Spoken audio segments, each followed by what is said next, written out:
The most dangerous job in history wasn't mining. It wasn't war. It wasn't even working with explosives. Those are dangerous, sure. But they all come with one thing ancient workers never had.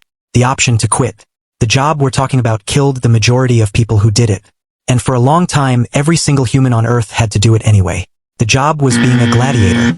Wait, no. Keep reading. Actually, let's back up. Because when most people hear most dangerous job in history, their brain goes straight to gladiators, soldiers, miners, maybe medieval blacksmiths. And those answers aren't wrong exactly. They're just not the full picture. The real answer is something far more ordinary. And that's what makes it so disturbing.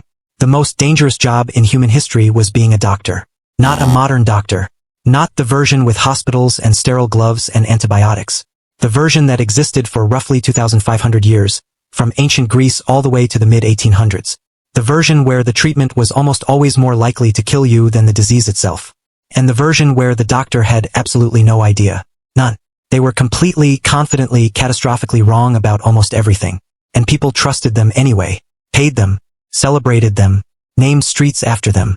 Let's start with bloodletting. For over 2,000 years, the dominant medical theory in the Western world was that your body contained 4 fluids called humors. Blood, phlegm, yellow bile, black bile. If you got sick, the theory said one of these fluids was out of balance. The fix was simple. Drain the excess. So doctors drained blood. Constantly. From everyone. For everything. Headache? Bleed the patient. Fever? Bleed the patient. Broken leg? Somehow also bleed the patient. They used lancets, leeches, and cups heated on the skin to draw blood to the surface. A typical session removed anywhere from 500 milliliters to over a liter of blood. For context, losing 1.5 liters puts most adults into shock. Doctors bled patients until they fainted and called that progress. George Washington died from this. In December 1799, Washington woke up with a throat infection. His doctors removed roughly 2.5 liters of blood over the course of one day. He was dead by nightfall.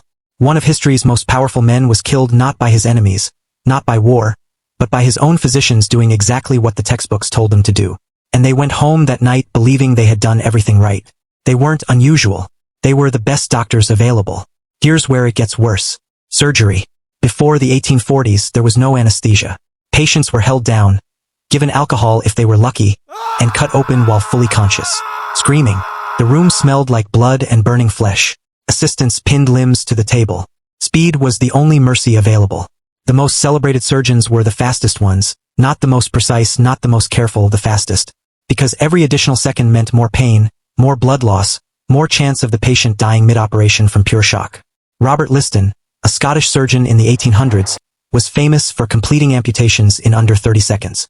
He was so fast that during one operation he accidentally amputated his assistant's fingers along with the patient's leg. Both the patient and the assistant later died from infection. A spectator watching the procedure fainted and died of shock. One surgery. 3 deaths. That operation holds the unofficial record as the only surgery in history with a 300% mortality rate. But speed wasn't the real killer. Infection was. And here's the truly horrifying part. Doctors knew something was wrong. They just had no idea what. Patients who survived surgery almost always developed what was called hospital fever days later. Wounds turned green. Patients burned up and died. Doctors assumed it was bad air, miasma, something floating in the atmosphere. So they opened windows. That was the fix. Open a window. Meanwhile, surgeons wore the same coat to every operation. For years, never washing it. Some considered a blood-stained coat a badge of experience.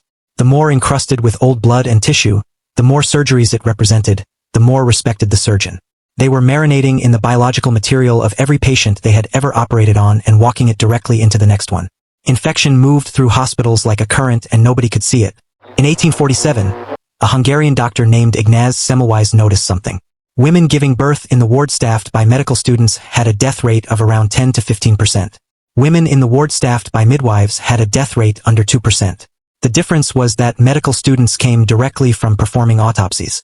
They would dissect a corpse, wipe their hands on their coats, and walk straight into the delivery room. Semmelweis told doctors to wash their hands with chlorinated lime solution. Death rates dropped immediately to under 2%. He had the answer. Nobody listened. His colleagues were offended. The idea that doctors were killing patients with their own dirty hands was insulting to the profession. Semmelweis was mocked, dismissed, and eventually committed to a mental institution. He died there at 47, likely from the same infection he spent his entire career trying to prevent. The medical community ignored handwashing for another 20 years. Thousands of people died in that gap. So who was actually doing the most dangerous job? Not the patients. Not entirely. It was the people in hospitals long-term.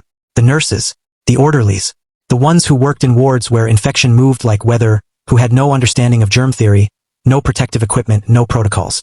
Florence Nightingale, before she became famous, documented mortality rates in British military hospitals during the Crimean War. Soldiers who survived battle were dying in hospitals at rates that should have been impossible. More men died of preventable disease in those hospitals than died in combat. The hospital itself was the weapon. And the people working inside it every single day, touching patients, handling wounds, breathing the air of dying men, they were the ones absorbing all of it. Here's the reframe. We think of danger as immediate and obvious. An explosion, a predator, a weapon. But the most dangerous jobs in history were the ones where the danger was invisible and the person doing the job had been taught it didn't exist. A gladiator at least knew something was trying to kill him.